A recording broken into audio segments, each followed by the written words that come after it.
আজকে মুসলমানদের থেকে ইমানি শক্তি, কণ্ঠের শক্তি, শারীরিক শক্তি বিলীন হতে চলেছে বলেই আজকে ভারতের মতন উগ্র হিন্দুত্ববাদী রাষ্ট্র ওরা আমার দেশের মানচিত্রের ওপরে ওরা তার কাটা বেড়া দেওয়ার মতন দুঃসাহস করেছে। কথা বলুন, ঠিক না বে ঠিক? ওরা আমার দেশের হাই কমিশনারে ওরা আঘাত করেছে। ওরা আমার দেশের জাতীয় পতাকাটাকে দিল্লির রাজপথে ফেলে ওরা পদদলিত করেছে। কথা বলুন, ঠিক কিনা? বিল্লাহি নাহমাদুহু ওয়া নাস্তাঈনুহু ওয়া নাস্তাগফিরুহু ওয়া নাউযু বিল্লাহি মিন শুরুরি আনফুসিনা ওয়া মিন সাইয়্যাতি আ'মালিনা। من يهدي الله فلا مضل له ومن يضلله فلا هادي له ونشهد أن لا إله إلا الله وحده لا شريك له ونشهد أن سيدنا وحبيبنا ومولانا محمدا عبده ورسوله الذي أرسله بالحق بشيرا ونذيرا وداعيا إلى الله بإذنه وسراجا وقمرا منيرا. فقد قال الله تعالى في كلامه المجيد وفرقانه الحميد. সকলে আমার সাথে পড়েন, আউযু বিল্লাহি মিনাশ الشيطان الرجيم. بسم الله الرحمن الرحيم. وحشر لسليمان جنوده من الجن والإنس والطير فهم يوزعون.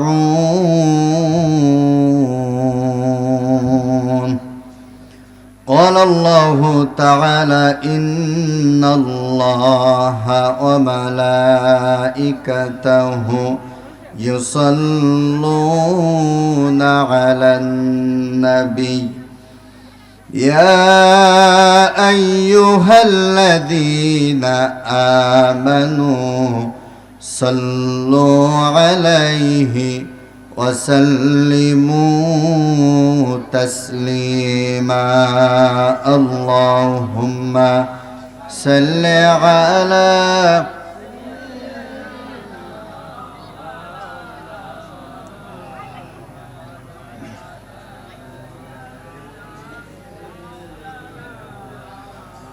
জবান ছেড়ে পড়ে আল্লাহুম্মা সাল্লি আলা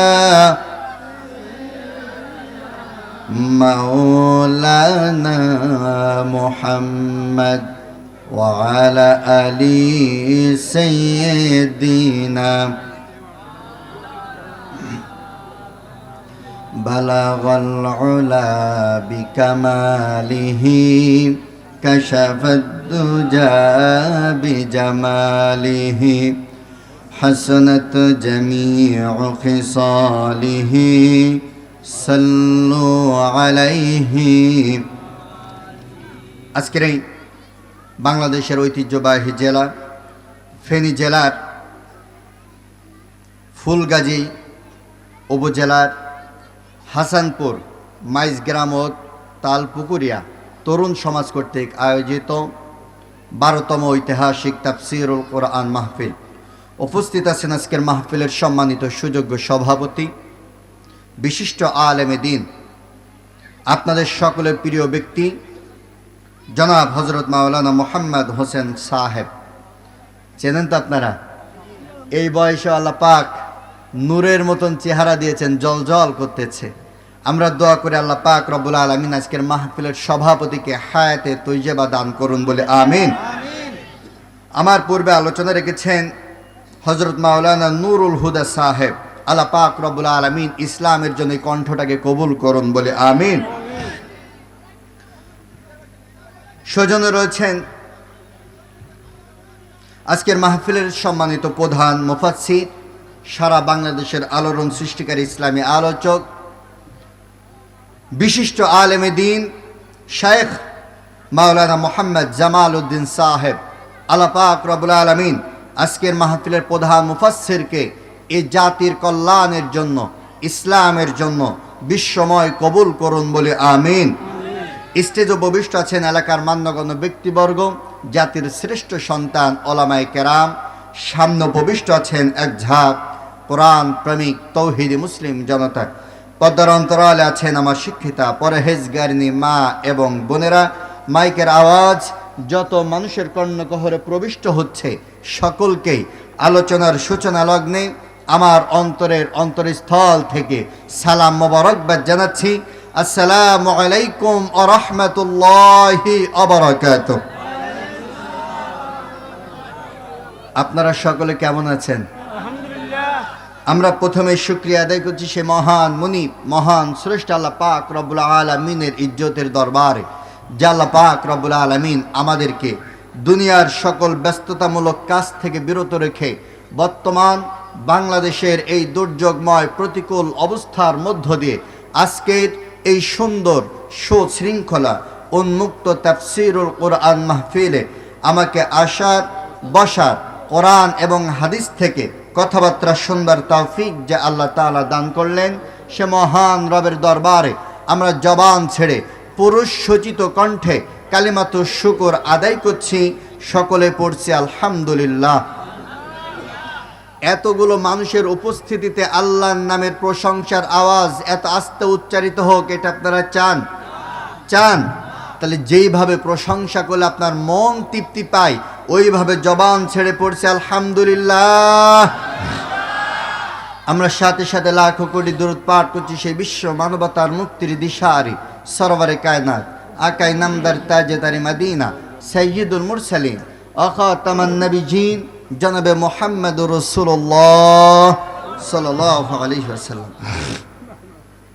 সম্মানিত ভাইরা, আমি এখানে আসার পর একটি জিনিস আমি লক্ষ্য করেছি, সেটা হচ্ছে আপনারা একেবারে মুখটাকে গম্ভীর্যপূর্ণ করে বসে আছেন। আপনারা কি রাগ করেছেন না আমার দেখে? বক্তা মনে হয় পছন্দ হয়নি, এরকম কিছু? দেখুন, আজকে আপনাদের এখানে দ্বিতীয় মেহমান হিসেবে একেবারে ছোটখাটো মনে করেন না, আমার একটা আলাদা পরিচয় আছে। আল্লামা সাইদিকে আপনারা চেনেন? চেনেন? আল্লামা দেলোয়ার হুসাইন সাইদি সাহেব যেই মসজিদে খুতবা দিতেন, তিনি তো সবসময় সফরে থাকতেন, তবে তিনার প্রতিষ্ঠিত মসজিদ মসজিদে ওমর, বর্তমানে আল্লামা সাইদি সেই মসজিদের খতিব কিন্তু আমি। কাজে একেবারে ছোট দেখে তুচ্ছ মনে করেন না, কিছুটা কিন্তু আছে। কিন্তু বিশ্বাস করুন, আমাদের এই যে মন মরা, দেখুন মাহফিল হচ্ছে এখানে, কিন্তু প্যান্ডেলের বাইরে সব। মাহফিল আজকাল আমাদের আর ভালো লাগে না, কোরআনের আলোচনা ভালো লাগে না, কারণ মুসলমান তার ঐতিহ্য ভুলে গেছে, মুসলমান তার শক্তি ক্ষমতার উৎস ভুলে গেছে। যার কারণেই গোটা পৃথিবীর মধ্যে মুসলমানরা লাঞ্ছিত, বঞ্চিত, অপমানিত, অপদস্থ। কথা বলেন ঠিক কিনা? আমি যদি এখন আপনাদের কাছে প্রশ্ন করি, বলুন তো মুসলমানদের শক্তি ক্ষমতার উৎস কি? অধিকাংশ মানুষ বলতে পারবে না। আমি আমার আলোচনা শুরুতেই আপনাদের এই গাম্ভীর্যপূর্ণ মনটাকে আমি বলতে চাই, মুসলমানদের শক্তি ক্ষমতার উৎস তিনটি। জোরে বলেন কয়টি? আরো জোরে বলতে হবে কয়টি? আমারে কি মুরব্বী হুজুর মনে হচ্ছে না ইয়াং হুজুর? তাহলে আপনাদেরকে আজকে ইয়াং হওয়া লাগবে। মুসলমানদের ক্ষমতার উৎস কয়টি? নাম্বার ওয়ান, মুসলমানদের শক্তির এক নাম্বার উৎস হচ্ছে মুসলমানের ঈমান। মুসলমান যখন ইমানি শক্তি নিয়ে ময়দানে ঝাঁপিয়ে পড়েছে, ইতিহাস সাক্ষী দিচ্ছে গোটা পৃথিবীর সকল পরাশক্তি মুসলমানের ইমানি শক্তির সামনে মাথা নত করতে বাধ্য হয়েছে। কথা বলুন ঠিক কিনা? নাম্বার 2, মুসলমানদের শক্তির দ্বিতীয় নম্বর উৎস হচ্ছে মুসলমানের কণ্ঠ। যেই কণ্ঠ আপনারা চেপে বসে আছেন সামনে নির্বাচন স্লোগান দেওয়ার জন্য, ওই কণ্ঠই হচ্ছে মুসলমানদের দ্বিতীয় শক্তির উৎস। আল্লাহ পাক রব্বুল আলামিন পবিত্র কোরআনুল কারীমের মধ্যে বলছেন, অরাব্বাকা ফাকাব্বির, তোমরা তোমাদের রবের নামে তাকবীরের আওয়াজ তোলো।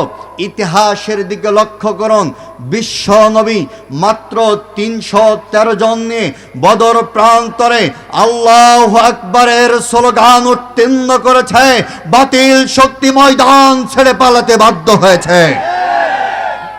নাম্বার 3, মুসলমানদের ক্ষমতা 3 নাম্বার উৎস হচ্ছে শরীরের শক্তি, শারীরিক শক্তি। আজকে মুসলমানের শারীরিক শক্তি বিলীন হতে চলেছে। এই শক্তি হচ্ছে মুসলমানদের ক্ষমতার উৎস। সমস্ত শরীরের শক্তি একত্রিত করে সাহাবায়ে কেরাম জিহাদের ময়দানে যখন নেমেছে, আধুনিক অস্ত্র ছিল না। খেজুর গাছের ডাল নিয়ে বাতিলের গায়ে আঘাত করতে দেরি হয়েছে, বাতিল শক্তি মাটির সাথে মিশে যাইতে দেরি হয় নাই। কিন্তু দুর্ভাগ্যজনক একথা অকট্ট সত্য এবং প্রমাণিত যে আজকে মুসলমানদের থেকে ইমানি শক্তি, কণ্ঠের শক্তি, শারীরিক শক্তি বিলীন হতে চলেছে বলেই আজকে ভারতের মতন উগ্র হিন্দুত্ববাদী রাষ্ট্র ওরা আমার দেশের মানচিত্রের ওপরে ওরা তার কাটা বেড়া দেওয়ার মতন দুঃসাহস করেছে। কথা বলুন ঠিক না বে ঠিক?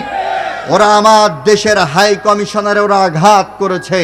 ওরা আমার দেশের জাতীয় পতাকাটাকে দিল্লির রাজপথে ফেলে ওরা পদদলিত করেছে। কথা বলুন ঠিক কিনা? বিশ্বাস করুন ভাইরা, যেই দিন দেখেছি আমার দেশের লক্ষ শহীদের রক্তের বিনিময় অর্জিত লাল সবুজের পতাকাটাকে দিল্লির রাজপথে ফেলে পদদলিত করা হচ্ছে, আমার সেদিন মনে হয়েছে, ওয়াল্লাহে ওই আল্লাহর কসম করে বলছি, আমার সেদিন মনে হয়েছে ভারত বাংলাদেশের লাল সবুজের পতাকার ওপরে পা দেয় নাই, বরং ভারত বাংলাদেশের 18 কোটি তৌহিদি মুসলিম জনতার কলিজার পরে ভারত লাথি দিয়ে আঘাত করেছে। আমার মনে হলো ভারত এত শক্তি পাইল কোথায়? আমার দেশের জাতীয় পতাকাটাকে পদদলিত করবার মতন এত বড় শক্তি ভারত পাইল কোথায়? অনেক চিন্তা ভাবনা করে আমার মনে হয়েছে ভারত তারা শক্তি হিসাবে বিবেচনা করেছে তাদের দেশের জনগণকে, কারণ তাদের দেশের জনসংখ্যা হচ্ছে 144 কোটি। অন্যদিকে ভারত আমাদেরকে দুর্বল মনে করেছে, কারণ আমার দেশের জনসংখ্যা হচ্ছে মাত্র 18 কোটি। জনসংখ্যার দিক থেকে ভারত আমাদেরকে দুর্বল মনে করেছে, জনসংখ্যার দিক থেকে ভারত তাদেরকে শক্তিশালী মনে করেছে। কিন্তু ভারত একথা জানে না, বাংলাদেশের বুকে বসবাসরত 18 কোটি তৌহিদি জনতা, ভারতের বুকে 144 কোটি জনগণকে আমরা ওদেরকে বিরাট শক্তি মনে করি না, বরং আমরা ওদেরকে ভেড়ার পাল মনে করে থাকি। অন্যদিকে আমার দেশের বুকে বসবাসরত 18 কোটি তৌহিদি জনতা, এরা কিন্তু ভেড়ার পাল নয়, বরং আমরা হচ্ছি ঐক্যবদ্ধ বাঘের পাল। কথা বলুন ঠিক কিনা? কাজে আমার ফেনীর তৌহিদি মুসলিম জনতা যদি কখনো এই ভারতের বিরুদ্ধে লক্ষ্যে রুখে দাঁড়াতে হয়, আমার দেশের কোরআনকে হেফাজত করবার জন্য, আমার দেশের মানচিত্রকে হেফাজত করবার জন্য, আমার দেশের ইসলামকে হেফাজত করবার জন্য বুকের তপ্ত রক্ত রাজপথে ঢেলে দিয়ে এই দেশটাকে হেফাজত করতে রাজি আছো কে কে মুসলমান? হাত তুলে আমার আল্লাহকে দেখিয়ে দাও। সম্মানিত ভাইরা, আমরা আমাদের দেশকে ভালোবাসি কি বাসি না? এটা হচ্ছে বিজয়ের মাস, ঠিক কিনা? আমরা দল মত নির্বিশেষে দেশটাকে আমরা ভালোবাসি, ঠিক কিনা? সম্মানিত ভাইরা আমার, কাজেই আজকে আমাদের সকল শহীদদের প্রতি সম্মান শ্রদ্ধা রেখেই আমি আমার আলোচনা আজকে শুরু করতে চাই। যদি আপনাদের অনুমতি পাই, আলোচনা কি শুরু করব ভাই? শুরু করব ভাই? শেষ পর্যন্ত থাকবেন তো আপনারা ইনশাল্লাহ? কে কে থাকবেন না হাত তোলেন তো দেখি। আপনারা থাকবেন না ভাই? মানে মিস্টেক হয়ে গেছে। আমাদের দেশে একটা কথা আছে, একবার না পারিলে দেখো শতবার। প্রথম চান্সে যেহেতু ফেল, তাহলে আরেকটা বার কি সুযোগ দেওয়া যায়? দেব? ঠিক আছে, শেষ পর্যন্ত থাকবেন না? কে কে হাত তোলেন? না হলো না তো, দ্বিতীয়বারেও ফেল।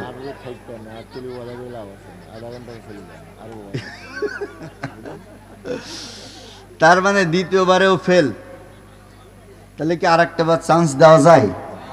ঠিক আছে, আপনারা থাকবেন? কে কে হাত তোলেন? মহান আল্লাহ পাক হাতগুলাকে কবুল করুন বলে আমিন। সম্মানিত ভাইরা, আমি এখানে বসে আলোচনার সাবজেক্ট হিসাবে বেছে নিয়েছি অহংকার। আজকের আমার আলোচনার সাবজেক্ট হচ্ছে অহংকার। জোরে বলেন কি?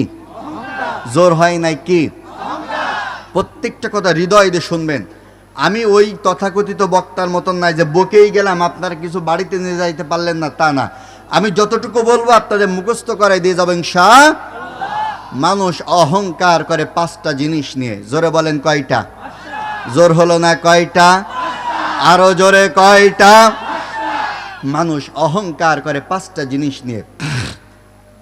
1, মানুষ অহংকার করে আত্মপরিচয় নিয়ে, বংশীয় পরিচয় নিয়ে।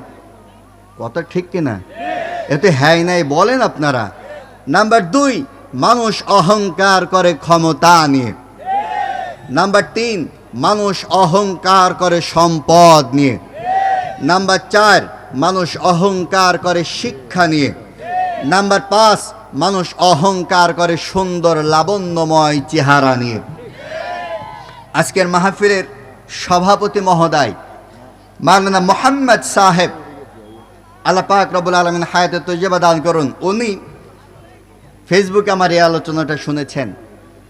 এই আলোচনাটা ফেসবুকে আমার 47 লক্ষ মানুষ এই আলোচনাটা শুনেছে। উনি আমাকে বলছে যে হুজুর, আপনার এই আলোচনাটা আমার হৃদয় ছুঁয়েছে, কাজে আপনি আমার জনপদের মানুষের কাছে এই আলোচনাটা করবেন। সভাপতি মহোদয়ের তার অনুরোধটাকেই রাখার জন্য আমি আমার সাবজেক্ট চেঞ্জ করে এই সাবজেক্টটা নিয়েছি। তা আমি বলেছি মানুষ অহংকার করে কয়টা জিনিস নিয়ে? জোর হলো না, কয়টা? 1 নাম্বার বলেছে আত্মপরিচয় নিয়ে, বংশীয় পরিচয় নিয়ে। আমার সমাজে এমন অনেক মানুষ রয়েছে, উচ্চ বংশের সন্তানগুলা সমাজের ছোটখাটো মানুষদেরকে বলে, তুমি কি আমাকে চেনো, আমি কোন বংশের মানুষ? আছে না নাই? নাম্বার 2, মানুষ অহংকার করে ক্ষমতা নিয়ে।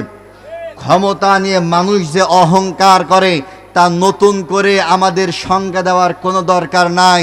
বিগত 17 বছর এ জাতি হাড়ে হাড়ে টের পেয়েছে।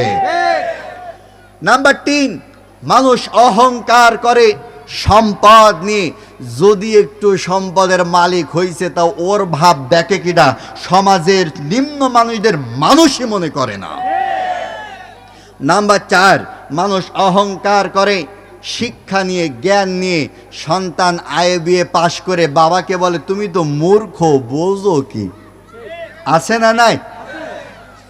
নাম্বার 5, মানুষ অহংকার করে সুন্দর লাবণ্যময় চেহারা নিয়ে। যুবকের হাসা চামড়া যদি একটু হয়, ও দিশায় পায় না চুলির কাটিং ডান দিক দেবে না বাম দিক থেকে দেবে, রোনালদোর শার্ট দেবে না মেসি, সালমান না শাহরুখ, ও দিশায় পায় না। আছে না নাই? জবান ছেড়ে বলুন তো দেখি, এই আত্মপরিচয়, ক্ষমতা, সম্পদ, শিক্ষা, সুন্দর লাবণ্যময় চেহারা, এই 5টি অমূল্য সম্পদ যিনি দান করেন তিনি কে? আল্লাহর নাম নিতে লজ্জা করে, শরম করে? তাহলে জবান ছেড়ে বলেন তিনি কে? আরো জোরে বলেন তিনি কে? আল্লাহ পাক রব্বুল আলামিন তিনি বললেন, ইন্নাল্লাহা লা ইউহিব্বু মান কানা মুখতালান ফাখুরা।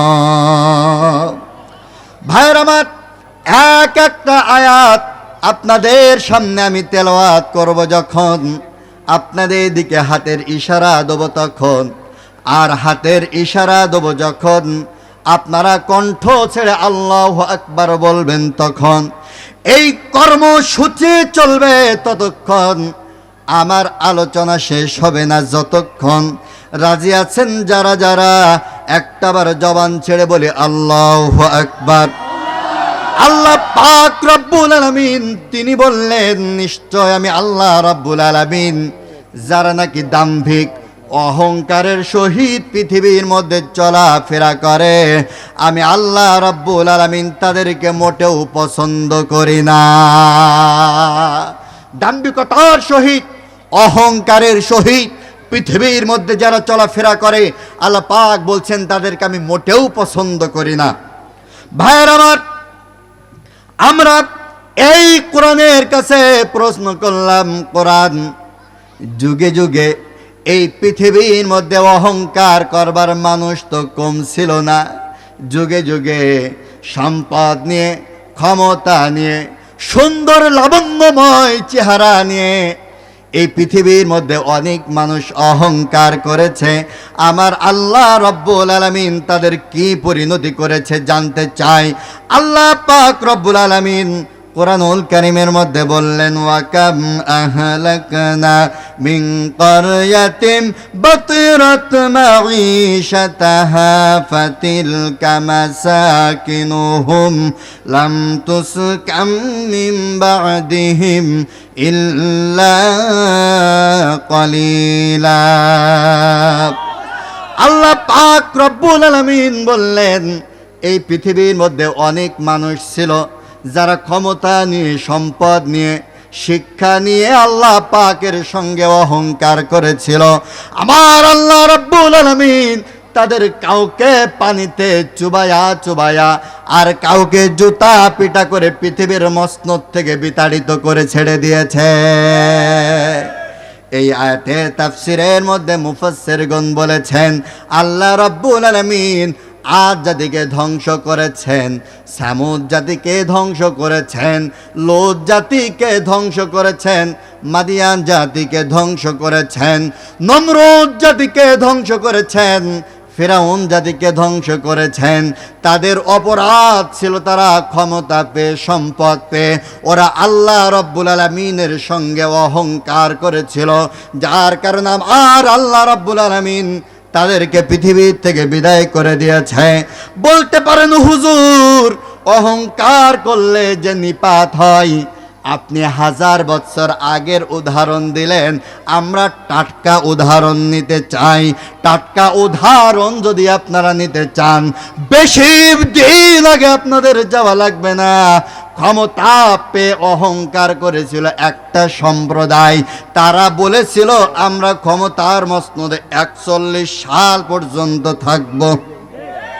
কথা বলে না। আমরা বলতাম না, দেশের জনগণ তোমাদেরকে 41 সাল পর্যন্ত চাই না। তখন ওদের মধ্য থেকে কিছু প্লেয়ার আমাদেরকে বলতো এসো খেলা হবে। কথা বলে না। ছিল কি ছিল না? প্লেয়ারের নাম কি? ও বাবা, এরা দেখছি সব জানে।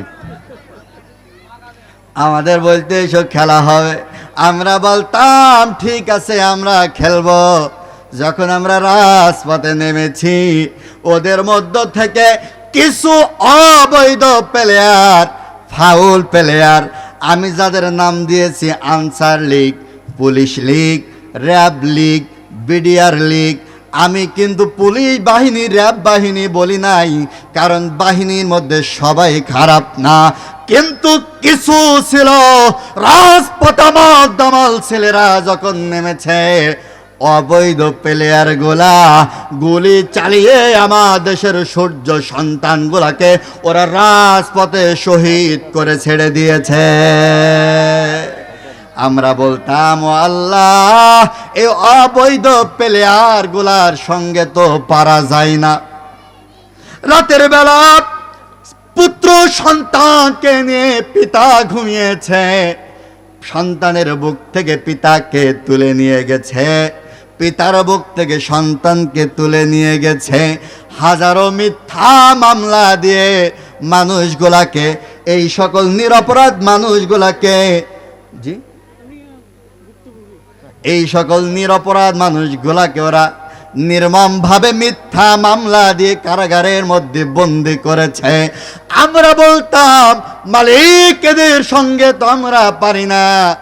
আমার আল্লাহ পাক বলতেন ইন্নাল্লাহা মাআস সাবিরিন, তোমরা ধৈর্য ধারণ করো, কারণ আমি আল্লাহ ধরি না, আর আমি আল্লাহ ধরলে পরে ছাড়ি না। কিন্তু এরা 23 সালে এসে একটা ফাউল কিক করে ফেলল। ফাউল কিক ওরা বহু করেছে। এদেশের সব থেকে গ্রহণযোগ্য মানুষটাকে ওরা কারাগারের মধ্যে বন্দি করেছে। বেগম খালেদা জিয়া, দলমত নির্বিশেষে যারে আমরা ভালোবাসি, এই সোনার মানুষটাকে ওরা দীর্ঘদিন কারাগারের মধ্যে বন্দি করে রেখেছে। কথা বলেন? যাকে দলমত নির্বিশেষে সবাই যারা ভালোবাসে, সোনার এই মানুষটাকে ওরা সামান্য চিকিৎসা পর্যন্ত করতে দেয় নাই। ওরা অনেকবার হত্যা করবার পরিকল্পনাও করেছে, একটা সন্তানকে ওরা হত্যাও করেছে। কিন্তু 23 সালে এসে ওরা একটা ফাউল কিক করে ফেলেছে। ফাউল কিকটা হলো বিশ্ববরেণ্য মুফাসসিরে কোরআন আল্লামা সাঈদীকে ওরা হত্যা করেছে। কথা বলেন? আর খেলার নিয়ম হলো ফাউল কিক যখন মানুষ করে, আম্পায়ারের বাঁশি কিন্তু সাথে সাথে বাজে। কথা বলেন?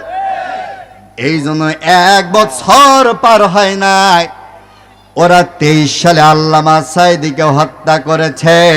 24 সালে আম্পায়ারের বাঁশি বেজে গেছে। আল্লাহ রাব্বুল আলামিন ওদের 14 গোষ্ঠী শুধু অল আউট করে ছেড়ে দিয়েছে। অহংকারের পরিণতি কখনো ভালো হয়? ভাইয়ের আমার, আমি যদি অহংকার সম্পর্কে উদাহরণ দিতে থাকি, তাহলে এই জামানার বহু উদাহরণ আমি দিতে পারি, কিন্তু আমি এই জামানার উদাহরণ দিব না। আমি একটা নবীর জীবনী আমি আপনাদের সামনে উপস্থাপন করতে চাই। অহংকার করলে তার পরিণতি কতটা ভয়ঙ্কর হয়, একটা নবীর জীবনীর মাধ্যমে শিক্ষা দিতে চাই। আর ওই নবীর নাম হচ্ছে হযরত সুলাইমান আলাইহি ওয়াসাল্লাম। নাম শুনেছেন আপনারা? সুলাইমান নবী। আল্লাহ পাক রব্বুল আলামিন সুলাইমান নবীকে এত পরিমাণ অহংকার, সুলাইমান নবীকে এত পরিমাণ ক্ষমতা দান করেছিলেন, স্বয়ং আল্লাহ রাব্বুল আলামিন সুলাইমান নবীর ক্ষমতা সম্পর্কে এই কোরআনুল কারীমের মধ্যে আলোচনা করেছেন। বলি সুবহানাল্লাহ। আল্লাহ পাক রব্বুল আলামিন পবিত্র কোরআনুল কারীমের 27 নম্বর সূরা নামলের 17 নম্বর আয়াতের মধ্যে আল্লাহ পাক বললেন, ওয়া হুশিরা লিসুলাইমানা জুনুদুহু মিনাল জিন্নি ওয়াল ইনসি ওয়াত তায়র ফাহুম ইউজাউন।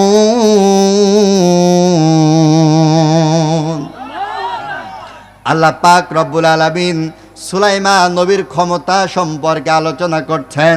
আল্লাহ পাক বললেন, পয়গম্বর সুলাইমান যখন তিনি সিংহাসনের পরে বসতেন, তিনি ছিলেন গোটা পৃথিবীর বাদশা।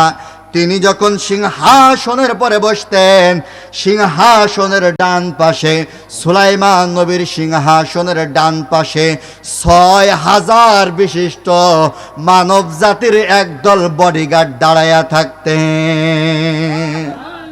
সুবহানাল্লাহ। কালকে বলেন, আপনাদের কি কষ্ট হচ্ছে? কষ্ট হচ্ছে? সুলাইমান নবী যে সিংহাসনের পরে বসতেন, এই সিংহাসনের ডান হাতে সুলাইমান নবীর বডিগার্ডের দায়িত্ব হিসাবে পালন করতেন মানব জাতি 6000। কত হাজার?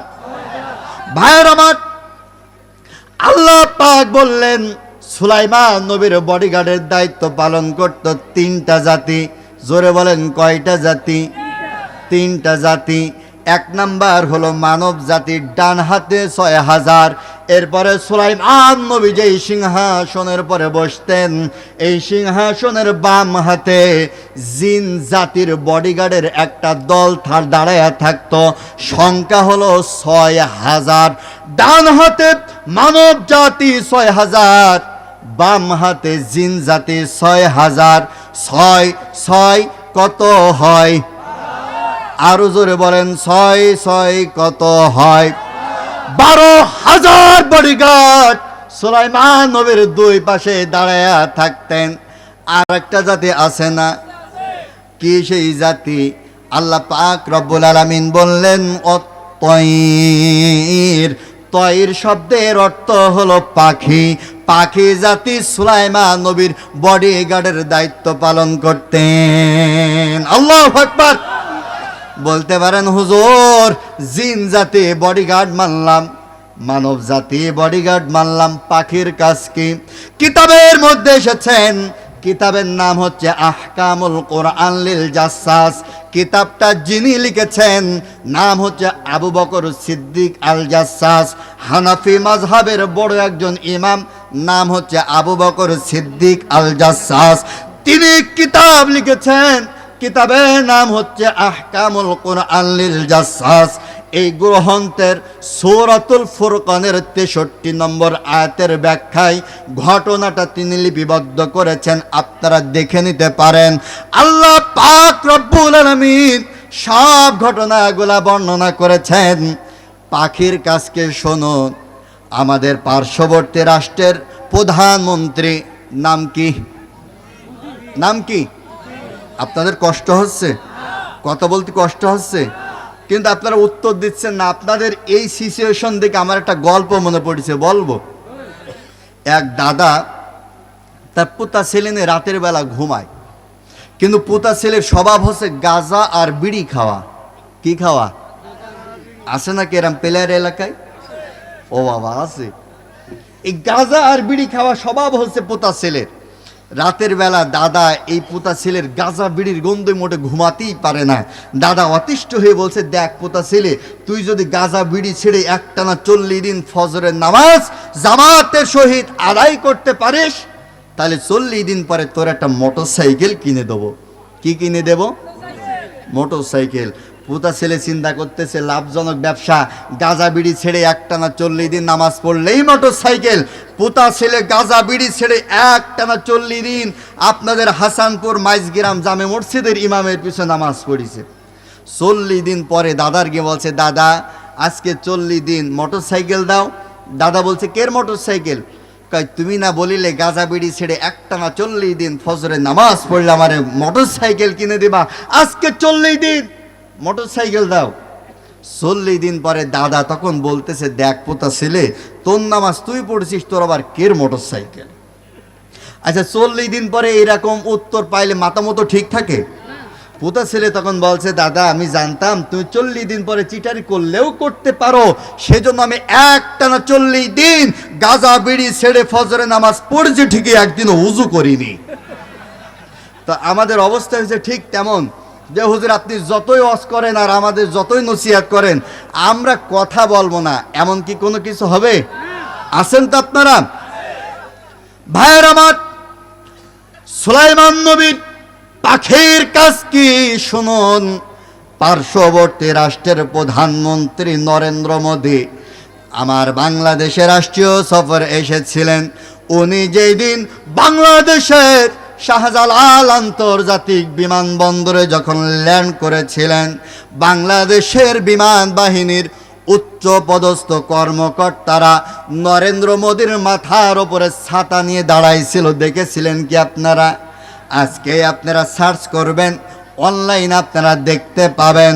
আমার কথা হলো, নরেন্দ্র মোদী বাংলাদেশে এসেছে, বাংলাদেশে রোদ আর বৃষ্টি নরেন্দ্র মোদীকে যেন কষ্ট না দেয়, সেজন্য ছাতা ধরবার প্রয়োজন হয়েছে। সামান্য একটা দেশের প্রধানমন্ত্রী হওয়ার কারণে নরেন্দ্র মোদীর মাথার উপরে যদি ছাতা ধরবার প্রয়োজন হয়, সুলাইমান নবী তো সামান্য একটা দেশের প্রধানমন্ত্রী ছিল না, তিনি ছিল গোটা পৃথিবীর বাদশা। এই জন্য আলাদা করে কোন জাতির ছাতা ধরবার প্রয়োজন হতো না। সুলাইমান নবী যখন কোথাও রাষ্ট্রীয় সফরে যাইতেন, হাজার হাজার পাখি এসে একটা পাখি আর একটা পাখির ডানার সঙ্গে ডানা মেলায়া সুলাইমান নবীর মাথার উপরে ছাতার মতন বেষ্টন করে ধরতেন। ক্ষমতা কম না বেশি?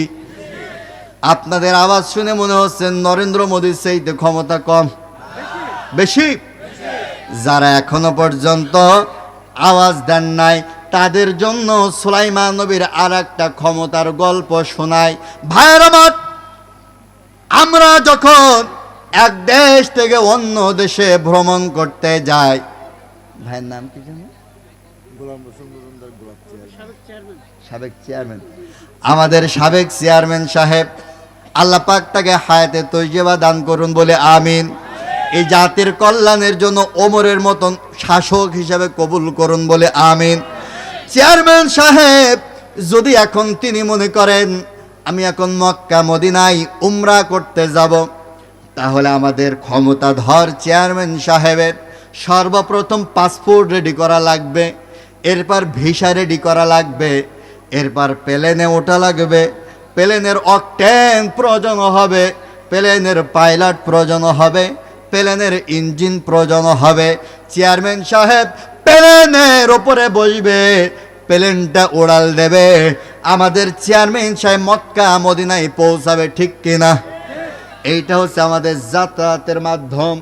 কিন্তু সুলাইমান নবীকে আল্লাহ পাক রব্বুল আলামিন এত পরিমাণ ক্ষমতা দান করেছিলেন, সুলাইমান নবী যখন এক দেশ থেকে অন্য দেশে ভ্রমণ করতেন, সুলাইমান নবীর পাইলট প্রয়োজন হতো না, অকটেন প্রয়োজন হতো না, ইঞ্জিন প্রয়োজন হতো না।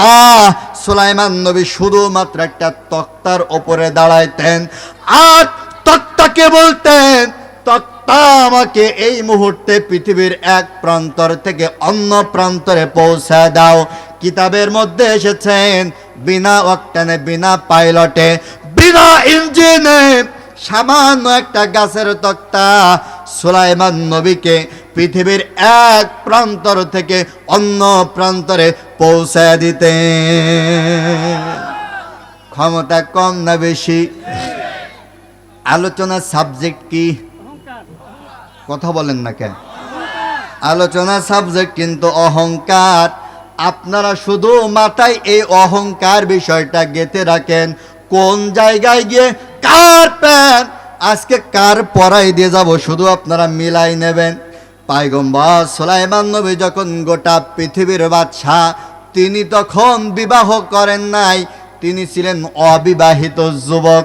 পয়গম্বর সুলাইমান নবী বললেন, আমার মন্ত্রী পরিষদ বর্গ, আমি বাদশাহ সুলাইমান বিয়ে করতে চাই, তোমরা আমার জন্য একটা মেয়ে খোঁজা শুরু করো। আচ্ছা, গোটা পৃথিবীর বাদশাহ যেন তেন কোনো মেয়েকে বিয়ে করবে নাকি? করবে? করবে না। মন্ত্রী পরিষদ বর্গ বললেন, বাদশাহ সুলাইমান আপনি বিয়ে করবেন, মেয়ের কোয়ালিটি কেমন হবে, মেয়ের বৈশিষ্ট্য কেমন হবে জানতে চাই। পয়গম্বর সুলাইমান নবী বললেন, যেই মেয়ের মধ্যে 5টা কোয়ালিটি থাকবে, 5টা গুণ থাকবে, 5টা বৈশিষ্ট্য তো থাকবে, আমি বাদশাহ সুলাইমান ওই মেয়েকে স্ত্রী হিসাবে কবুল করে নেব। জোরে বলেন কয় গুণ? আরো জোরে। জোর হলো না। সুলাইমান নবী বললেন, মেয়েটা রূপবতী হওয়া লাগবে, মেয়েটা গুণবতী হওয়া লাগবে, মেয়েটা চরিত্রবান হওয়া লাগবে, মেয়েটা পদ্মাশিলিনী হওয়া লাগবে, মেয়েটা উচ্চ বংশীয় হওয়া লাগবে। কয়টা? আবার মিলাই নেন, রূপবতী, গুণবতী, চরিত্রবান, পদ্মাশিলিনী আর উচ্চ বংশীয় হওয়া লাগবে। আচ্ছা, এমন মেয়ে আমাদের কি ঘরে ঘরে আছে? জোরে বলেন, আছে? কার কার ঘরে আছে হাত তোলেন তো। নাই। অনেকে এখানে বলতে পারেন, হুজুর আমার ঘরে কিন্তু পর্দাশীলিনী মেয়ে আছে। কেমন পর্দা? হুজুর আমার মেয়ে টাইট ফিটিং বোরকা পরে, পর্দা। হুজুর আমার মেয়ে থ্রি পিস ছাড়া বাইরে যায় না, পর্দা। আসলে পর্দা কি এটা নাকি? পর্দা এটা? পর্দা কি? আমি আসার আগে শুনেছি প্যান্ডেল আমার অনেক মায়েরা রয়েছে, মায়েদের উদ্দেশ্যে আর আপনাদের উদ্দেশ্যে মাত্র 2টা মিনিট পর্দার মধ্যে ঢুকে গেলাম। আমাদের আদি মা নাম হচ্ছে হযরতে হাওয়া আলাইহি ওয়াসাল্লাম, আমাদের আদি পিতা নাম হচ্ছে হযরতে আদম আলাইহি ওয়াসাল্লাম। জান্নাতের মধ্যে আমার মা আমার পিতা একটি নিষিদ্ধ ফল খেয়ে ফেলল। নিষিদ্ধ ফল খাওয়ার কারণে হাওয়া আলাইহি ওয়াসাল্লাম তিনি জান্নাতের মধ্যে উলঙ্গ হয়ে গেলেন। আমার পিতা আদম আলাইহি ওয়াসাল্লাম তিনিও জান্নাতের মধ্যে উলঙ্গ হয়ে গেলেন। আমার মা হাওয়া আলাইহি ওয়াসাল্লাম, আমার পিতা আদম আলাইহি ওয়াসাল্লাম উলঙ্গ হয়ে যাওয়ার পর লজ্জা স্থানকে আবৃত করবার জন্য জান্নাতের মধ্যে তারা দৌড়াদৌড়ি শুরু করে দিলেন। দৌড়াতে দৌড়াতে তারা একটা গাছের কাছে দাঁড়াইলেন। বড় বড় গাছের পাতা। হাওয়া আলাইহি ওয়াসাল্লাম 5টা পাতা ছিঁড়লেন, 5টা পাতা দিয়ে নিজের লজ্জা স্থানকে আবৃত করলেন। কয়টা পাতা দিয়ে? আরো জোরে বলেন। হাওয়া আলাইহি ওয়াসাল্লাম 5টা পাতা দিয়ে তিনি লজ্জা স্থানকে আবৃত করেছিলেন। এই জন্য নারী জাতি যখন মারা যায়, নারী জাতির কাফনের কাপড় কিন্তু 5 পিস হয়। কয় পিস? এই তথ্যগুলো মনে রাখবেন, মনোযোগ সহকারে শুনবেন। আমার পিতা আদম আলাইহি ওয়াসাল্লাম ওই গাছ থেকে তিনি বড় বড় 3টা পাতা ছিঁড়লেন, নিজের লজ্জা স্থানকে আবৃত করলেন। এই জন্য পুরুষ জাতি যখন মারা যায়, পুরুষ জাতির কাফনের কাপড় কয় পিস হয়? 3 পিস হয়। ভাইয়ের আমার মা হাওয়া এবং পিতা জান্নাত থেকে বিতাড়িত হলেন। মায়ের শরীরে রয়েছে 5 পিস, পিতার শরীরে রয়েছে 3 পিস। জান্নাত থেকে পৃথিবীর মধ্যে আগমন করলেন। পৃথিবীটাকে আপডেট হতে লাগলো, পৃথিবী মডার্ন হতে লাগলো, পৃথিবী ডিজিটাল হতে লাগলো। নারী জাতি পোশাক খুলে সৌন্দর্য বিলাতে শুরু করলো।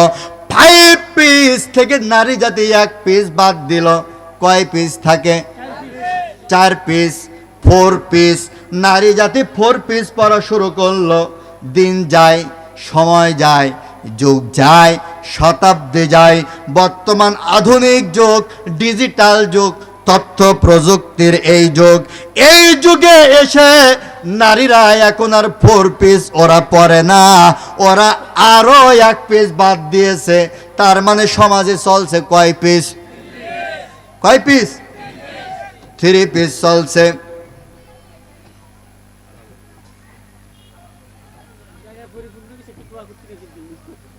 সমাজে চলছে কয় পিস? 3 পিস। শহরে, নগরে, গ্রামে, হাটে, ঘাটে, বাজারে, সব জায়গায় 3 পিস আর 3 পিস আর 3 পিস চলছে। ভাইরা আমার, আমি আপনাদের সামনে আলোচনা করতে বসেছি। আমি কিন্তু শুধু মাদ্রাসায় পড়া হুজুর না, আমি কিন্তু ইউনিভার্সিটিতে মাস্টার্স কমপ্লিট করা হুজুর। ইউনিভার্সিটিতে যখন গিয়েছি, ইউনিভার্সিটির মেয়েরা ওরা এখন আর ওরা 3 পিস পরে না, ওরা আরো 1 পিস বাদ দিয়েছে। তার মানে কলেজে চলছে কয় পিস? কয় পিস? 2 পিস।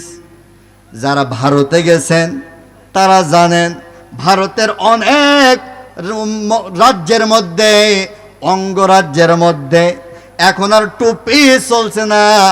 ভারতে যারা গেছেন তারা দেখেছেন, ভারতের অনেক উপদেশে, মহাদেশ, ভারতের অনেক রাজ্যের মধ্যে এখন চলছে 1 পিস।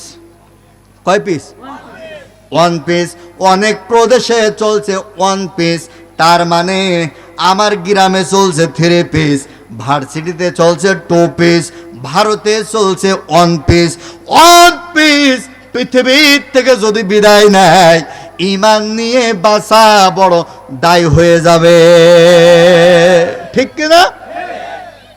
এখন বলতে পারেন এই যে ওয়ান পিস, আমরা 5 পিস থেকে 2 পিস 3 পিস পড়লাম, বলুন তো দেখি এই 2 পিস 3 পিস পড়ার কারণে আমার সমাজের মধ্যে রহমত বরকত কমেছে নাকি বেড়েছে? কমেছে না বেড়েছে? আপনারা বলছেন কমেছে, কিন্তু উদাহরণ আমি না দিলে আপনারা বুঝতে পারবেন না। উদাহরণ যদি নিতে চান তাহলে সভাপতি দিয়ে আজকে উদাহরণ দিই। আমার সভাপতি মহোদয় হযরত মাওলানা মুহাম্মদ হোসেন সাহেব, আল্লাহর বান্দা, এখান থেকে 30 বছর আগে আপনাদের ফেনী বাজার থেকে ইয়া বড় এক ইলিশ মাছ কিনেছে। বাড়িতে এসে যখন আমার চাচি আম্মার কাছে দিয়েছে, চাচি আম্মা ইলিশ মাছটা রাঁধতে গিয়ে পেঁয়াজ দিতে গিয়ে ঝাল নাই, ঝাল দিতে গিয়ে হলুদ নাই, এমন স্টাইলে যখন ইলিশ মাছটা রান্না করেছে, প্রতিবেশী 20 বাড়ি টের পেয়েছে সভাপতির বাড়ি ইলিশ মাছ রান্না হচ্ছে। কথা বলেন, ভুর ভুর ভুর ভুর করে চতুর্দিকে ঘ্রাণ ছড়িয়ে পড়েছে। আজকে ওই একই বাজার থেকে ইলিশ মাছ যখন আমরা কিনে নিয়ে আসি, আমার ডিজিটাল বউ 3 পিস পরা বউ 2 পিস পরা বউ আমার আগেকার মাটির ঘরগুলা ভেঙে 2 তলা 3 তলা বিল্ডিং তুলেছি, মাটির চুলাগুলা ভেঙে ঘরের মধ্যে গ্যাসের চুলা ঢোকাইছি। ডিজিটাল বউ আমার 3 তলার ওপরে বসে গ্যাসের চুলার ওপরে ওই ফেনী বাজার থেকে ইলিশ মাছটা নিয়ে এসেছি, কাটাকুটি করে ইউটিউব দেখে দেখে বাহারি কায়দার মশলা দিয়ে যখন ডিজিটাল বউ ইলিশ মাছটা রান্না করে দেয়, নাকের কাছে নিয়ে শুকা লাগে এটা আসলেই ইলিশ নাকি সিলভার কাপ। আছে না নাই? আছে কোনো স্বাদ? আছে? আজকে মা বোনেরা বলবে হুজুর না কলেরা বসে বসে আমাদের গাছে, কিন্তু বলুন তো আমি কি একটাও যুক্তি ছাড়া কথা বলেছি? ভাইয়ের আমার বলতে পারে, মায়েরা বলতে পারে হুজুর এই যে নদীর মাছ ইলিশ মাছ এইটা নারীর দোষ নয়, স্বাদ নাই, এই দোষ হচ্ছে নদীর দোষ। আমি যদি এই পদ্মার উপরে কথা বলতে যাই রাত পার হয়ে যাবে, আমি পদ্মার উপরে কথা বলতে চাই না, মায়েদেরকে ছোট করতে চাই না, কিন্তু মায়েদের আর একটা উদাহরণ দিতে চাই। এখান থেকে 20 বছর আগে আমরা যারা জন্ম নিয়েছি, একজন মানুষ হাত তুলে বলুন তো হুজুর আমি সিজারে হইলাম? আছে কেউ? আগে আপনি হইলেন সিজারে? চাচা আমার হাত তুলিছে, উনি আবার হাত নাড়ায় বলছে যে না হুজুর, তার মানে সিজার আমরা কেউ হই নাই। তার মানে বোঝা যায় এখান থেকে 20 বছর আগে সিজার ছিল না। তার কারণ হলো এখান থেকে 20 বছর আগে আমার কোনো মা, চাচি, নানি, দাদি কেউ 3 পিস নামক গজব পড়তো না। দেখেছেন আপনারা কোন দাদি নানির গায়ে 3 পিস? পেট বাহির করে শহরে রাস্তাঘাটে ঘোরার মতন এমন নিম্ন মানসিকতার মা জাতি আগেকার সময় ছিল না, যার কারণে সিজারও ছিল না। বর্তমান শহরে ঢুকাই যায় না। আমি গত ঈদই আমার বউরে নিয়ে গেছি মার্কেট করতে, এক মেয়ে আমার কেন মেরে চলে যায়, মনে হচ্ছে আমি হচ্ছে যুগালি আর ও হচ্ছে রাজমিস্ত্রি, কেন মেরে চলে যাচ্ছে। আমি চিন্তা করলাম আল্লাহ কোন জামানায় আইছি, হুজুররেও ছাড় দিচ্ছে না, কেন মেরে চলে যাচ্ছে। ভাইয়ের আমার, আমি পদ্মা সম্পর্কে সামনে আরো কথা বলবো, চলুন আমি আমার আলোচনার মধ্যে প্রবেশ করতে চাই। Come to my point. আমি বলেছিলাম সুলাইমান নবী বিয়ে করবে, মেয়ের কোয়ালিটি হবে কয়টি? মাশাআল্লাহ, সবার মনোযোগ আছে। কয়টা? রূপবতী, গুণবতী, চরিত্রবান, পদ্মাশিলিনী আর উচ্চ বংশীয় হওয়া লাগবে। গোটা পৃথিবীর বাচ্চা সুলাইমান তিনি বিয়ে করবেন। সংবাদটা শহর থেকে নগর, নগর থেকে গ্রাম, এমন গ্রামের সংবাদ পৌঁছে গেল যে গ্রামের মানুষ সাপ খেলা দেখে নিজেদের জীবিকা নির্বাহ করে, অর্থাৎ বেদে পল্লী। এমন গ্রামে সংবাদ পৌঁছে গেল যেই গ্রামের মানুষ মাছ ধরে নিজেদের জীবিকা নির্বাহ করে, অর্থাৎ জেলে পল্লী। জেলে পল্লীতে সংবাদ পৌঁছে গেল, বেদে পল্লীতে সংবাদ পৌঁছে গেল গোটা পৃথিবীর বাদশা সুলাইমান বিয়ে করবে। ভাইয়ের আমার, সারাদিন মাছ ধরে একজন সামান্য গরিব জেলে বাড়ির দিকে রওনা হয়েছে। রাস্তা প্রতিমধ্যে কানের মধ্যে আওয়াজ আসলো, গোটা পৃথিবীর বাদশা সুলাইমান বিয়ে করবে, মেয়ের মধ্যে 5টা গুণ থাকতে হবে। জেলেটা রাস্তা দিয়ে হাঁটে আর চিন্তা করে বাদশা সুলাইমান বিয়ে করবে, এমন 5 গুণ বিশিষ্ট মেয়ে বাদশা কোথায় পাবে? হাটে আর জেলেটা চিন্তা করে, হঠাৎ করে জেলের মাথার মধ্যে চিন্তা উদয় হয়েছে, একটা মেয়ের জীবনের সঙ্গে 4টে গুণ মিলে যায়, একটা গুণ শুধু মেলে নাই। আর ওই 4 গুণ বিশিষ্ট মেয়ে অন্য কোনো ঘরের মেয়ে নয়, ওই মেয়েটা হচ্ছে এই গরিব ঘরের জেলের কন্যা সন্তান। বলি সুবহানাল্লাহ। কয় গুণ মিলেছে? আরো জোরে। মেয়েটা হচ্ছে রূপবতী, গুণবতী, চরিত্রবান, পদ্মাশিলিনী। শুধু একটা গুণ মেলে নাই, উচ্চ বংশীয় ঘরের মেয়ে নয়। কিন্তু জেলের মনের মধ্যে আশা জেগেছে, যদি আমার মেয়েটা বাদশা সুলাইমানের সঙ্গে বিয়ে দিতে পারতাম, আর বাদশা সুলাইমান যেহেতু তিনি আল্লাহর একজন পয়গম্বর, মেয়েটাকে সুলাইমানের হাতে তুলে দিতে পারলে কিয়ামতের ময়দানে আল্লাহর জান্নাতের মেহমান হয়ে যেতে পারতাম। জেলের মতলব ভালো না খারাপ? কথা বলেন না কেন? ভালো না খারাপ? ভাইয়ের আমার, জেলেটা বাড়িতে চলে গেলেন, প্রাণের স্ত্রীকে ডাক দিলেন, প্রাণের স্ত্রী, গোটা পৃথিবীর বাদশা সুলাইমান বিয়ে করবে, মেয়ের মধ্যে 5টা কোয়ালিটি থাকতে হবে। আমার মেয়ের জীবনের সঙ্গে 4টি গুণ মিলে গেছে। যদি পয়গম্বর সুলাইমানের সঙ্গে মেয়েটাকে দিতে পারতাম কতই না ভালো হতো। দেখবেন কিছু কিছু ঘরের মহিলা রয়েছে খানে দরজাল মার্কা, আছে না নাই? আছে। চেয়ারম্যান সাহেব বলছে আছে। কার কার ঘরে আছে হাত তোলেন তো দেখি। এই তোমার তো বিয়ে হয় নাই। ওর বিয়ে হয় নাই তাই হাত তুলেছে।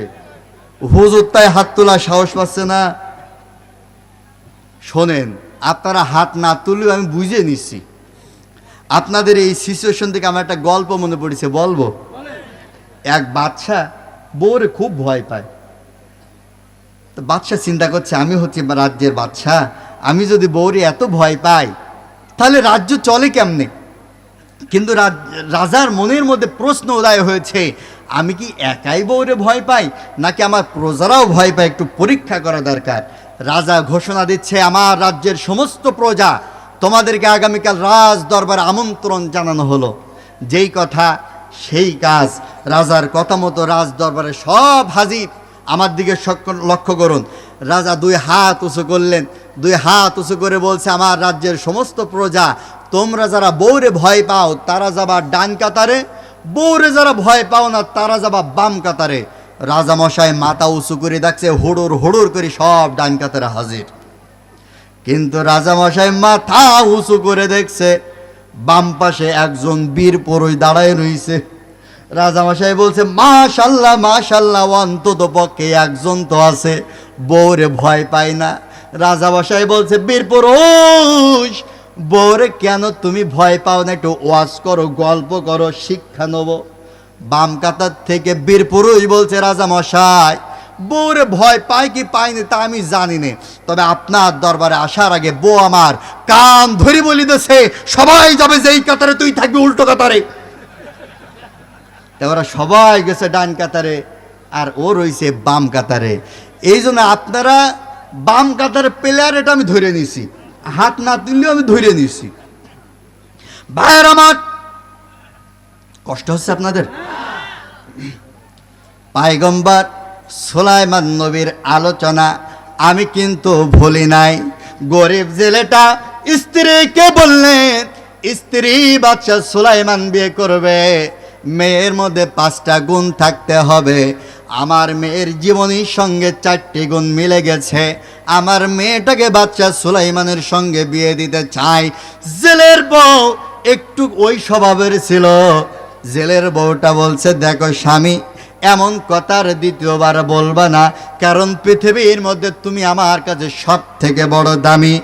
আর দ্বিতীয়বার যদি তুমি বলো, একদিকে গোটা পৃথিবীর বাদশা সুলাইমান, অন্যদিকে আমরা হচ্ছে গরিব ঘরের জেলের কন্যা সন্তান, এটা কখনো বিয়ে হওয়া সম্ভব নয়। বাদশা সুলাইমান যদি জানতে পারে, আমও যাবে, সালাও যাবে, কানতে কানতে চৌকও যাবে। কাজেই দ্বিতীয়বার এমন কথা আর বলবা না। গরিব জেলেটা মাথা নিচু করে তিনি চলে গেলেন। কিতাবের মধ্যে এসেছেন, পরের দিন আসর এবং মাগরিবের মধ্যবর্তী সময় গরিব ঘরের জেলের কন্যা সন্তানকে তার মা মাথার মধ্যে তেল দিচ্ছে আর মাথাটা আশ্রয়া দিচ্ছে। দেয় না মায়েরা? মেয়েদের মাথায় তেল দেয়, আশ্রয় দেয়, মাথায় তেল দিচ্ছে আর আশ্রয় দিচ্ছে, আর বলছে, মা, বাদশা সুলাইমান বিয়ে করবে, মেয়ের মধ্যে 5টা গুণ থাকতে হবে। তোমার জীবনীর সঙ্গে 4টে গুণ মিলে গেছে, শুধু আমরা গরিব হওয়ার কারণে বাদশাহ সুলাইমানের সঙ্গে তোমার বিয়ে দিতে পারলাম না। গরিব ঘরের এই জেলের কন্যা সন্তান মাকে তখন উত্তর দিলেন, মা, তুমি কেন বিচলিত হচ্ছ? তুমি কেন চিন্তা করতেছ? তুমি কেন হতভম্ব হয়ে যাচ্ছ?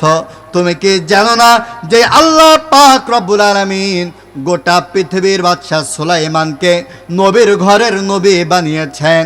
ওই আল্লাহ রব্বুল আলামিন আমাকে জেলের ঘরের কন্যা সন্তান বানিয়েছেন।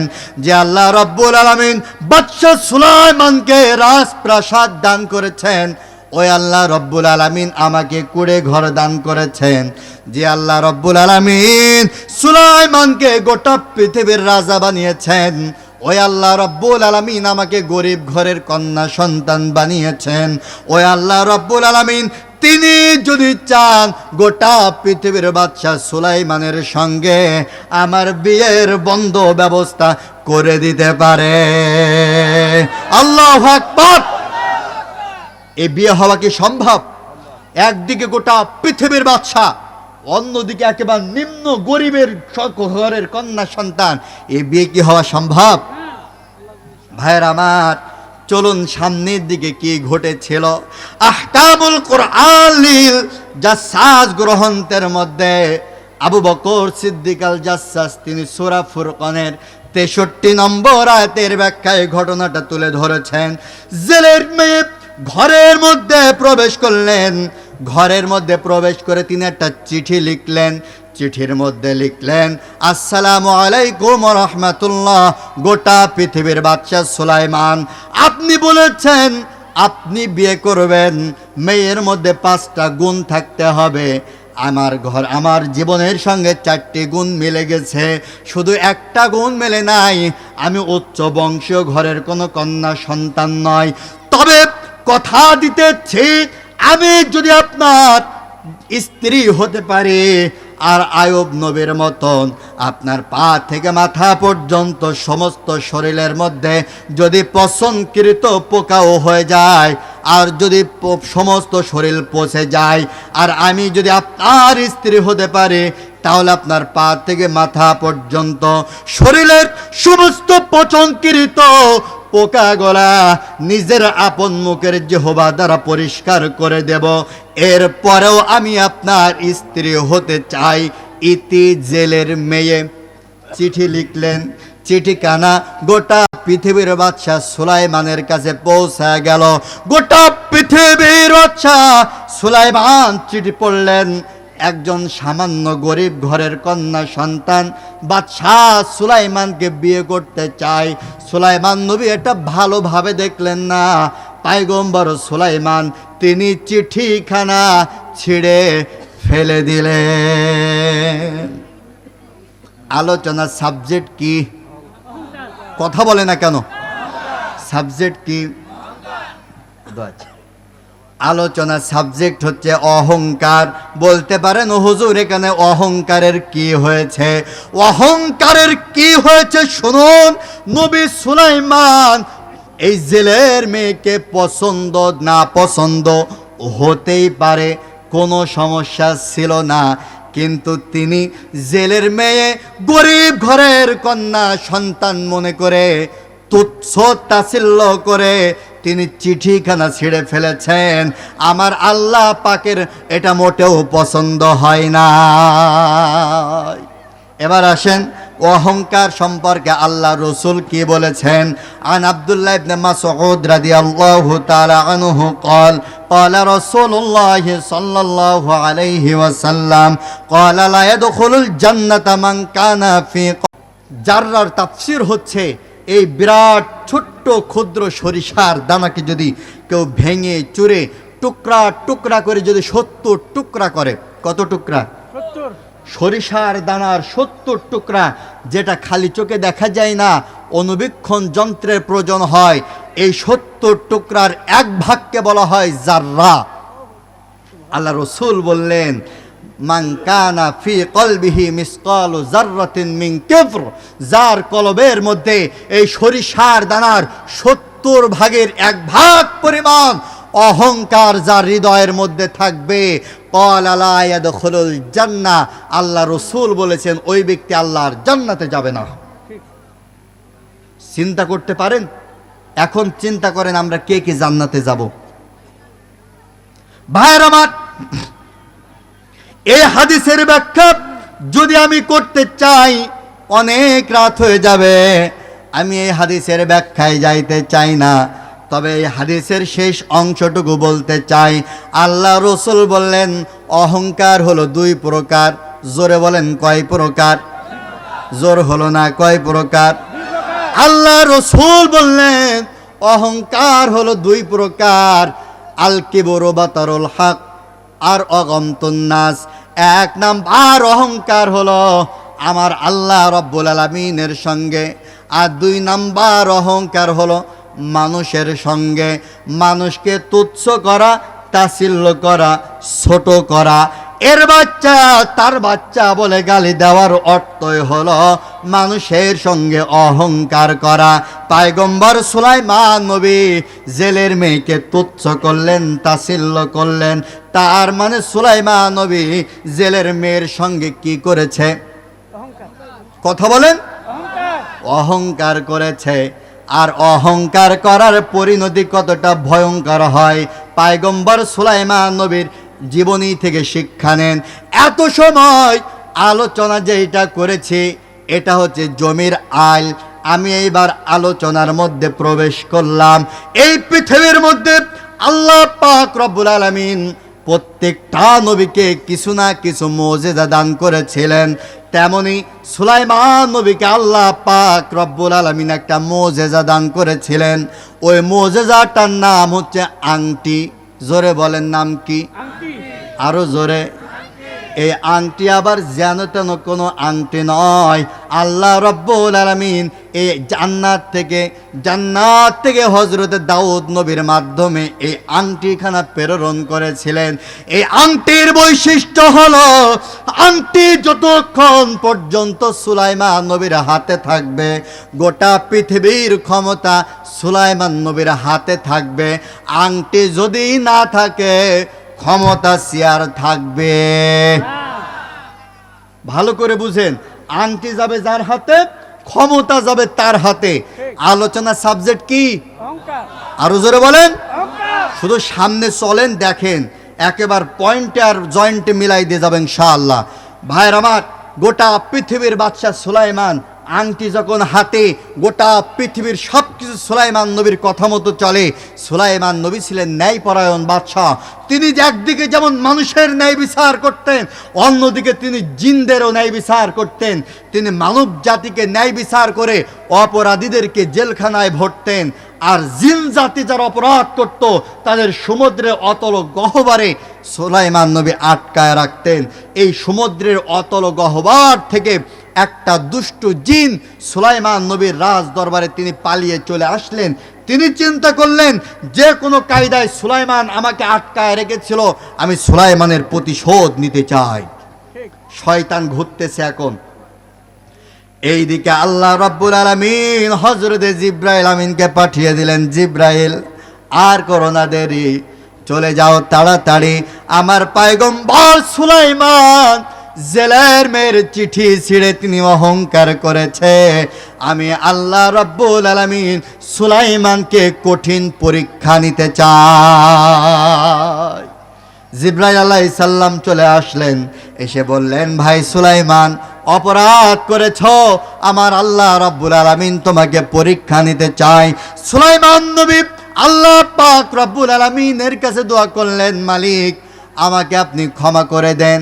আল্লাহ পাক বললেন, সুলাইমান আমি তোমাকে ক্ষমা করলাম ঠিক, কিন্তু পরীক্ষার সম্মুখীন তোমারও হওয়াই লাগবে। সুলাইমান নবীর গোটা পৃথিবীর ক্ষমতার যে আংটি, এই আংটিটা ছিল জান্নাতি আংটি।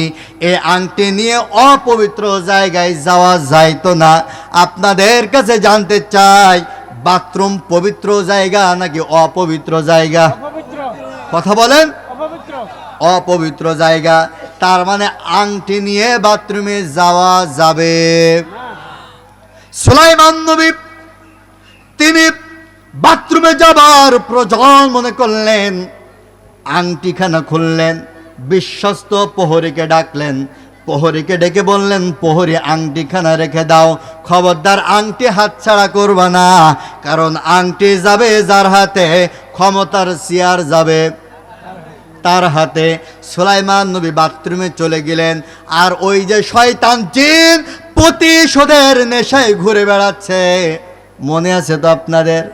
শয়তান জিনটা এই চিন্তা করলেন এটাই হচ্ছে মোক্ষম সময়, আর জিনেরা বিভিন্ন সূরা ধারণ করতে পারে, এটা তো আপনারা জানেন।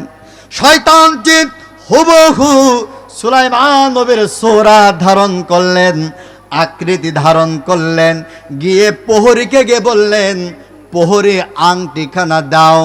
প্রহরী পা থেকে মাথা পর্যন্ত মিলায়া দেখতেছে, এটাই হচ্ছে সুলাইমান। প্রহরী কোনো কিছু জাস্টিফাই না করে আংটিখানা নিয়ে তিনি প্রহরীর হাতে, তিনি শয়তানের হাতে তুলে দিলেন। ভাইয়ের আমার, বন্ধুরা আমার, বুঝে থাকলে বলুন তো দেখি, এতদিন আংটি ছিল সুলাইমান নবীর হাতে, গোটা পৃথিবীর ক্ষমতা ছিল সুলাইমান নবীর হাতে, আজকে আংটি যেহেতু শয়তানের হাতে, গোটা পৃথিবীর ক্ষমতা এখন কার হাতে? কথা বলে না, ক্ষমতা কার হাতে? শয়তানের হাতে। শয়তানের হাতে গোটা পৃথিবীর ক্ষমতা। শয়তান এখন সিংহাসনে বসে গেছে। সুলাইমান নবী কোথায়? কোথায়? বাথরুমে। আসল সুলাইমান বাথরুমে, নকল শয়তান তিনি বসে গেছেন সিংহাসনে। শয়তান সিংহাসনে বসে জাতির উদ্দেশ্য করে ভাষণ দিলেন, দেশের জনগণ দিয়া শোনো মন, দেশের মধ্যে ডুপ্লিকেট সুলাইমান বাইর হইছে, ওরে তোমরা যেখানেই পাবা সেখানেই সাইজ করবা।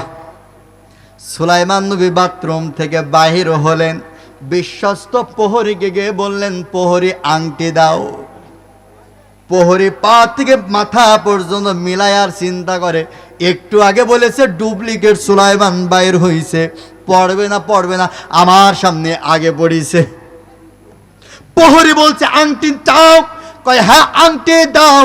কয় আংটি যদি নিতে চাও সিংহাসনের দিকে তাকাও। পয়গম্বর সুলাইমান নবী সিংহাসনের দিকে তাকায়া দেখতেছে সর্বনাশ, একেবারে ডুপ্লিকেট ফটোকপি সিংহাসনে বসে গেছে। ওইদিকে শয়তান সুলাইমান নবীকে দেখে চিনে ফেলেছে।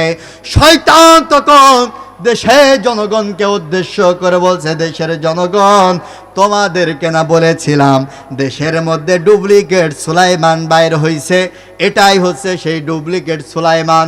দেশের জনগণ সুলাইমান নবীকে আঘাত করবার জন্য তারা তেড়ে আসতে লাগলো। সুলাইমান নবী চিন্তা করলো মহাবিপদ।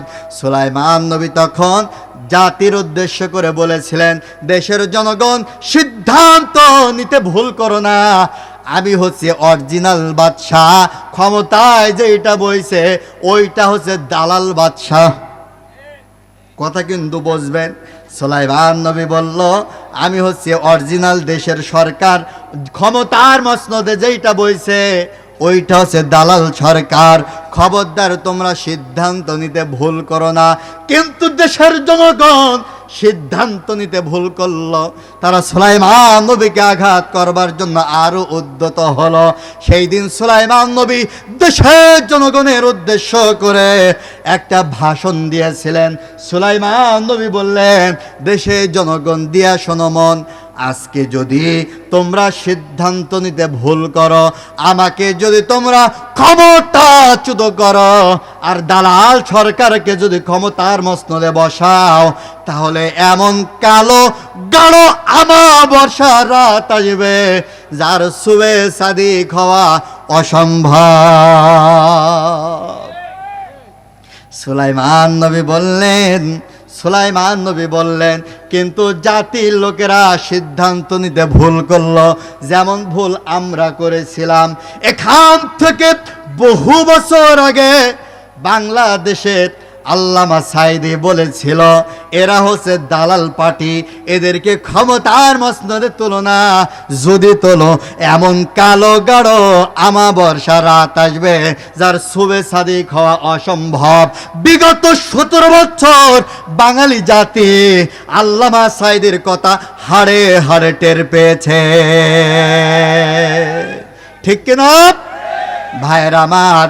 কিন্তু বাঙালি জাতি যেই ভুল করেছিল, সুলাইমান নবীর জাতি একই ভুল করলো।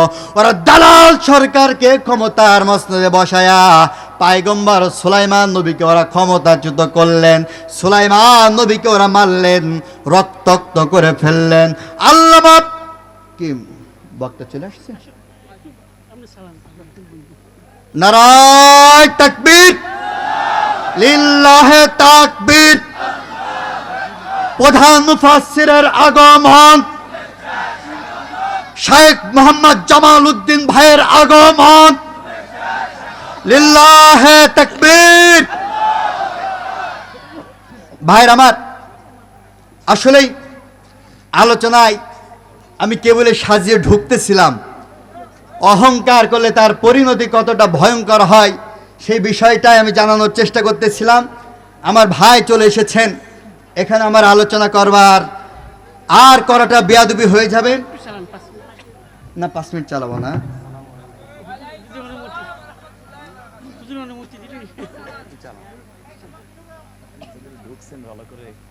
ভাইরা, চলে যেতে হয়। আমরা সবাই বাস করি এই পৃথিবীর এই অঙ্গে, হাতের রেখা মুখের চেহারা মেলে না তো কারোর সঙ্গে। মেলে আমরা সবাই বাস করি এই পৃথিবীর এই অঙ্গে, হাতের রেখা মুখের চেহারা মেলে না তো কারোর সঙ্গে। আর মেলে না কণ্ঠের স্বর, বুড়ি আঙ্গুলের টিপ। মেলে কণ্ঠের স্বর? আমার ভাইয়ের কণ্ঠ একরকম, আমার কণ্ঠ একরকম, সভাপতি সাহেবের কণ্ঠ একরকম, কারোর কণ্ঠের সাথে কারোর কণ্ঠের মিল। আবার এই যে টিপ ফিঙ্গার, কারোর ফিঙ্গারের সাথে মেলে। তাই কবি বলতেছেন, আর মেলে না কণ্ঠের স্বর, বুড়ি আঙ্গুলের টিপ, মহান প্রভু আছেন একজন, এই কথাটা 100%। ভাইয়ের আমার, সম্মানিত ভাইয়ের আমার, আমি আর আলোচনা দীর্ঘায়িত করছি না, আমি আমার আলোচনা এখানেই সমাপ্ত করছি। আপনাদের কাছে সকলের কাছে দোয়া চাই। আমার একেবারে অগোছালো সংক্ষিপ্ত আলোচনা, যে আলোচনা আমি শুরু করেছিলাম কিন্তু শেষ করতে পারলাম না, এবং পয়েন্টের ওপরেও আমি শিক্ষাটাও তুলে ধরতে পারলাম না। তবে দোয়া চাই আপনাদের কাছে, আগামীতে যদি কখনো দেখা হয় ইনশাল্লাহ পয়েন্টে আলোচনার মাধ্যমে শিক্ষা আগামীতে ইনশাল্লাহ আলোচনা করবার চেষ্টা করব। আখির দাওয়ানা আলহামদুলিল্লাহি রাব্বিল আলামিন। আসসালামু আলাইকুম ওয়া রাহমাতুল্লাহি ওয়া বারাকাতুহু।